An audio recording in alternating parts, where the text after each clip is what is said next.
महत्वाचं काय होतं तर ज्या काळामध्ये भारताला जगाने बहिष्कृत केलं त्यावेळी अर्थशास्त्री नसलेल्या अटलजींनी अशा प्रकारची अर्थव्यवस्था तयार केली की त्या सगळ्या काळांमध्ये आपली अर्थव्यवस्था 9%, 8%, 10%नी वाढली आणि सगळ्यात महत्वाचं 2005 साली ज्यावेळी यूपीएच्या सरकारने पहिली आर्थिक पाहणीचा अहवाल त्यांचा दाखल केला त्या आर्थिक पाहणीच्या अहवालात त्यांनी लिहिलं की भारताची सर्वात वेगानं अर्थव्यवस्था ही अटल बिहारी वाजपेयींच्या काळात वाढली आणि त्या काळामध्ये 6 कोटी जॉब्स 6 कोटी रोजगार हे अटलजींनी तयार केले. म्हणजे जगाने ज्यावेळेस बहिष्कृत केलं आणि परिष्कृत केलं त्याही वेळी ठामपणे आपल्या अर्थव्यवस्थेला उभं करणारे अटलजी होते. आणि म्हणून अटलजी अर्थशास्त्री नव्हते पण त्यांना अर्थशास्त्र समजायचं. अटलजींना देशाच्या हिताचं काय आहे हे माहिती असायचं आणि ज्या प्रकारे देशाचा मान सन्मान त्यांनी उंच केला. खऱ्या अर्थानं युनायटेड नेशन्समध्ये गेल्यानंतर सगळे देश आपल्या भाषेत बोलायचे पण भारत मात्र इंग्रजीत बोलायचा. अटल बिहारी वाजपेयी पहिले असे प्रधानमंत्री ठरले, पहिले असे नेते ठरले, परराष्ट्र मंत्री ठरले. त्यांनी ठामपणे सांगितलं मी पण माझ्या देशाच्या भाषेत बोलणार, तुम्ही माझ्याही भाषेचं ट्रान्सलेशन करा आणि हिंदीमध्ये त्या ठिकाणी भाषण केलं आणि तेव्हापासनं युनायटेड नेशनमध्ये हिंदीचंही ट्रान्सलेशन सुरू झालं आणि हिंदी भाषेला, भारतीय भाषेला पहिल्यांदा रिकॉग्निशन त्या ठिकाणी मिळालं. आपल्याला माहिती आहे अटलजींना अनेक भाषा ज्ञात होत्या. अटलजींना सातत्याने ते आपल्या लोकसभेमध्ये जे थिरुवेलुवर आहेत सगळ्यात महान कवी आपल्या तमिळनाडूचे, त्यांचे जे कुरल आहेत थिरुकुलर ते त्या ठिकाणी सातत्याने सांगायचे. त्याचवेळी महाराष्ट्रामध्ये आल्यानंतर ते मराठीमध्ये बोलायचे, बंगालमध्ये गेल्यानंतर बंगालीत बोलायचे आणि सगळ्या प्रकारच्या साहित्यांचा त्यांना प्रचंड अभ्यास होता. महाराष्ट्रामध्ये आल्यानंतर तो काळ असा होता की ज्यावेळी कदाचित सुरक्षेचे इतके प्रॉब्लेमही नव्हते पण अटलजींनी याच मुंबईमध्ये थिएटरमध्ये बसून मराठी नाटकं पाहिलेली आहेत. अशा प्रकारचे अटल बिहारी वाजपेयी होते. अतिशय आपल्याला माहिती आहे की अटलजींचा एकूण औरा असा होता की ज्यावेळी नरसिंहराव देशाचे प्रधानमंत्री होते आणि पाकिस्तानच्या विरुद्ध भूमिका मांडण्याकरता युनायटेड नेशनमध्ये कोणाला पाठवायचं त्यावेळी नरसिंहरावांनी आपल्या परराष्ट्र मंत्र्याला पाठवलं नाही. तेव्हाचे विरोधी पक्ष नेते असलेल्या अटल बिहारी वाजपेयींना विनंती केली की अटलजी भारताची भूमिका तुम्ही योग्य प्रकारे मांडू शकाल आणि अटलजींनी ती स्वीकारली आणि तिथे जाऊन भारताची भूमिका अटलजींनी अशी मांडली की त्या ठिकाणी झालेल्या वोटमध्ये सगळे देश भारतासोबत आले आणि पाकिस्तान वेगळा पडला. हे अटलजींचं कार्य होतं. आणि म्हणून अत्यंत कविमनाचे अटलजी टूटे हुए सपने की सुने कौन सिसकी पलकों पर ठिठकी हार नहीं मानूंगा रार नहीं ठानूंगा काल के कपाल पर लिखता मिटाता हूं गीत नया गाता हूं गीत नया गाता हूं हे सांगणारे अटल बिहारी वाजपेयी होते. आणि त्याच वेळी हमने कब काबुल में जाकर मस्जिदें तोड़ी शत शत मानव हृदय जीतने का संकल्प रग रग हिंदू मेरा परिचय असं सांगणारे आणि हिंदुत्वाची व्याख्या काय आहे हे परिभाषित करणारे ज्यांच्या रगारगामध्ये हिंदुत्व होतं ते अटल बिहारी वाजपेयी होते. महाराष्ट्रामध्ये आल्यानंतर सावरकरांचं तेज, सावरकरांचा तप, सावरकरांची तलवार, सावरकरांचे तिखट विचार हे मांडणारे अटल बिहारी वाजपेयी होते. आणि खऱ्या अर्थानं या ठिकाणी जाज्वल्य देशाभिमान हा मांडत असताना ज्यावेळी लोकसभेमध्ये त्यांच्यावर अविश्वास प्रस्ताव आला त्या अविश्वास प्रस्तावाला उत्तर देताना पार्टियां बनेगी बिगड़ेगी, सत्ता आएगी जाएगी पर ये देश रहना चाहिए हे म्हणणारे अटल बिहारी वाजपेयी होते. आणि म्हणून अटल बिहारी वाजपेयीजींनी जो विचार आपल्याला दिलेला आहे खऱ्या अर्थानं 4 शब्दांमध्ये अटलजींनी त्या ठिकाणी आपल्या जीवनाबद्दल बोलताना सांगितलं, मैं जी भर जिया मैं मन से मरू.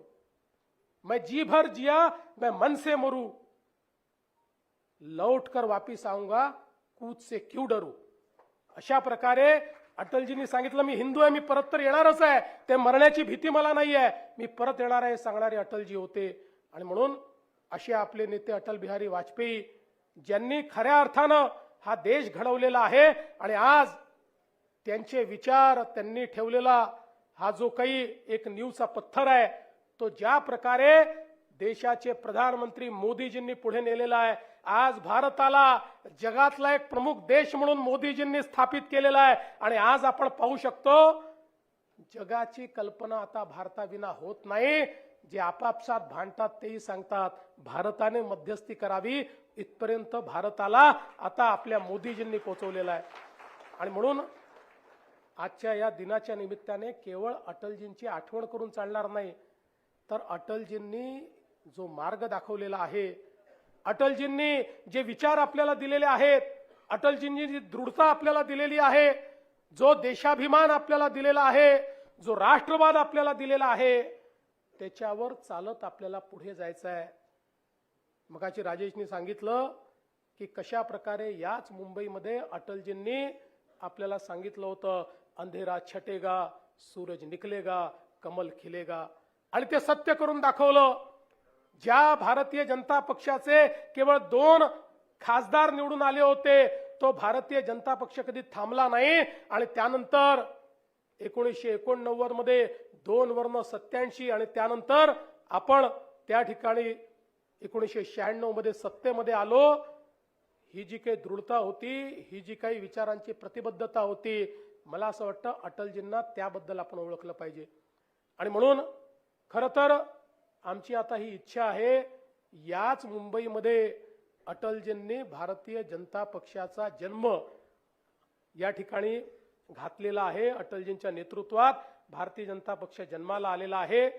आणि जरी आम्ही अटल सेतू तयार केला असला तरी अटलजींचं एक उत्तम अशा प्रकारचं स्मारक या मुंबईमध्ये झालं पाहिजे, अशा प्रकारची आमची इच्छा आहे. आणि निश्चित पुढच्या काळामध्ये आपण ते देखील पूर्ण करू. आज या निमित्ताने जी सुरुवात अटलजींनी केली, आज आपल्याला पुन्हा एकदा या मुंबईच्या महानगरपालिकेमध्ये महायुतीची सत्ता आणून अंधेरा छटेगा सूरज निकलेगा कमल खिलेगा हे दाखवायचं.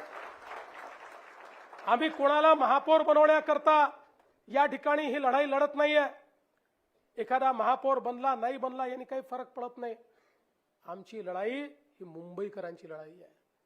या मुंबईकरांना ज्या प्रकारे भ्रष्टाचाराच्या विळख्यामध्ये टाकून ज्यावेळेस मुंबईकर मरत होते, त्याही वेळी प्रेताच्या टाळूवरचं लोणी खाणारे कोण होते हे आम्हाला मुंबईकरांना सांगायचं आहे. ज्यावेळी मुंबईकरांना मदतीची आवश्यकता होती, त्यावेळी कोण लोक महालात बसले होते आणि कोणाचे लोक हे आम मुंबईकराला लुटत होते, त्याचा पर्दाफाश करण्याकरता या निवडणुकीमध्ये आम्ही उतरलो. पारदर्शी प्रामाणिकतेतून मुंबईची महानगरपालिका चालली पाहिजे हा संकल्प घेऊन आम्ही या निवडणुकीमध्ये उतरलेलो आहोत. आणि या मुंबईमध्ये ज्या प्रकारे आज राष्ट्रवादी आमच्या ज्या शक्ती आहेत, या शक्तींच्या विरुद्ध ज्या प्रकारे जिहादी मानसिकता तयार होते आहे, ती मानसिकता ठेचण्याकरता या निवडणुकीमध्ये आम्ही उतरलेलो आहोत. आणि म्हणून आपल्या सर्वांना माझी विनंती आहे, आज तर अटलजींना आदरांजली आपण देतोच आहोत, पण खरी आदरांजली अटलजींना ही 16 जानेवारीला आपल्याला द्यायची आहे. जेव्हा 16 जानेवारीला महायुतीचा भगवा हा या महानगरपालिकेवर फडकेल, त्या दिवशी अटलजींना खरी श्रद्धांजली आम्ही देऊ.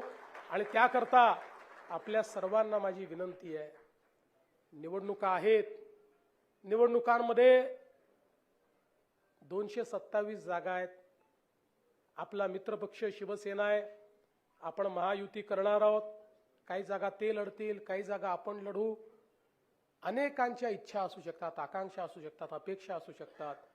अनेक चांगले कार्यकर्ते आहेत, एकेका प्रभागामध्ये अनेक कार्यकर्ते आपल्याला वॉर्डामध्ये पाहायला मिळतात. पण शेवटी काही लोकांनाच आपण तिकीट देऊ शकणार आहे.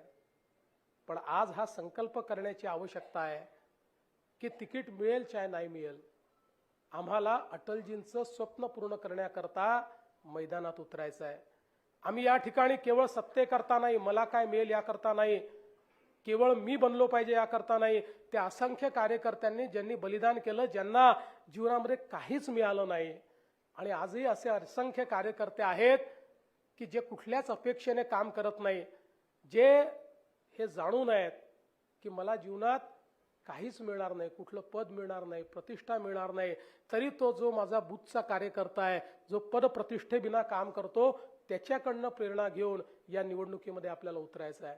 आणि म्हणून माझी विनंती आहे, एक अशा प्रकारची लढाई आपण लढतो आहोत की जी मुंबई आणि मुंबईकरांचं भाग्य बदलणारी ठरणार आहे.